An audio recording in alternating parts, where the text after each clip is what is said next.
Disons-le clairement d'emblée, il n'y a aucun mystère. Pas de débat alambiqué.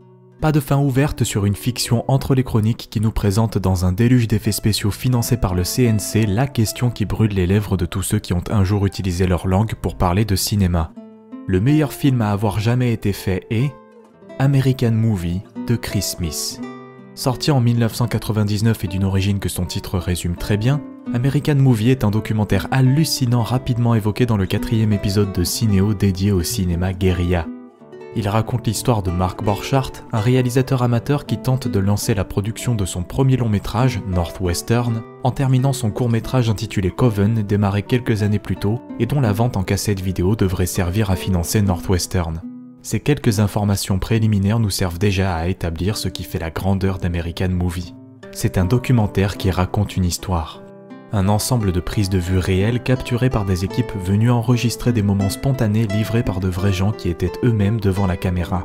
Une narration impliquant des protagonistes travaillant à un objectif commun dont l'accomplissement résulte en un happy ending, une fin heureuse. Tous les codes du film de divertissement américain y sont. Le héros sorti de nulle part qui a le rêve de devenir quelqu'un d'important, son entourage partagé entre ceux qui l'encouragent et ceux qui veulent le dissuader, le love interest timide qui sourit avec les mains dans le dos, le timing serré qui oblige le groupe réuni autour du héros à repousser les limites de sa fatigue et à accomplir l'impossible pour livrer l'objectif de leur quête à temps, des flashbacks sur une origin story, un sidekick comique, un vieux sage qui prodigue des conseils et même un carton-titre de fin qui résume la vie que le héros a menée après avoir complété son arc narratif. Parce que oui, Mark Borchardt a même un arc narratif. Ce genre d'enchaînement d'événements ne se produit habituellement jamais dans notre réalité. Ou en tout cas pas devant une équipe technique qui était là pour en faire un film. Équipe technique qui était là pour capturer le travail d'une autre équipe technique en train de faire un autre film. Oui, Coven est trouvable sur internet puisqu'il a été terminé face à l'équipe de Chris Smith. C'est donc à la fois un found footage, une aventure d'outsider qui réalise son rêve, une histoire vraie et un making-of. American Movie est tous les genres de films à la fois. Et si on ne connaît pas le contexte dans lequel il a été développé ou si on n'a jamais vu d'image de Mark Borchardt en dehors d'American Movie, le comportement surréaliste de certains intervenants porterait presque à croire qu'ils ont été écrits par un scénariste de série comique façon The Office, un objet à la fois unique et confortable de déjà-vu. Un film qui s'est déroulé en vrai et qui, par chance, a été capturé sur pellicule puis scanné numériquement pour ne jamais disparaître. Et puis il y a aussi ce côté discret, feutré des films d'auteur qui utilisent quelques solos d'instruments à cordes pour ponctuer leur storytelling, sans pour autant verser dans l'omniprésence auditive visant à tromper l'ennui du spectateur mis face à de simples scènes de discussion qui, ici, sont presque toujours des échanges improbables qu'aucun écrivain n'aurait pu imaginer mais qui sont réellement survenus. Encore que, ça manque un peu d'une bonne BO, avec de gros riffs de violon et de percussions à peau. En plus, American Movie est filmé en pellicule 16 mm dans un format 4/3, ou 1.33 pour les intimes. C'est dommage, Cinéo il préfère le cinémascope 2.39.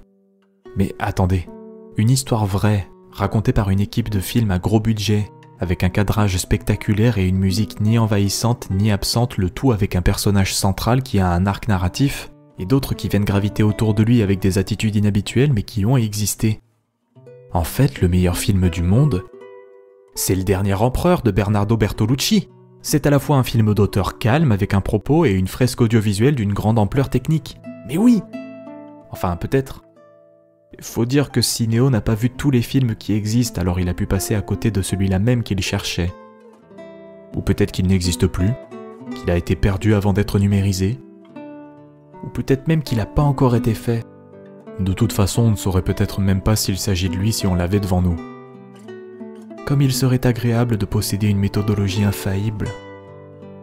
Comme il serait rassurant de pouvoir juger équitablement chaque chose à partir de quelques critères évidents qui ne trompent jamais.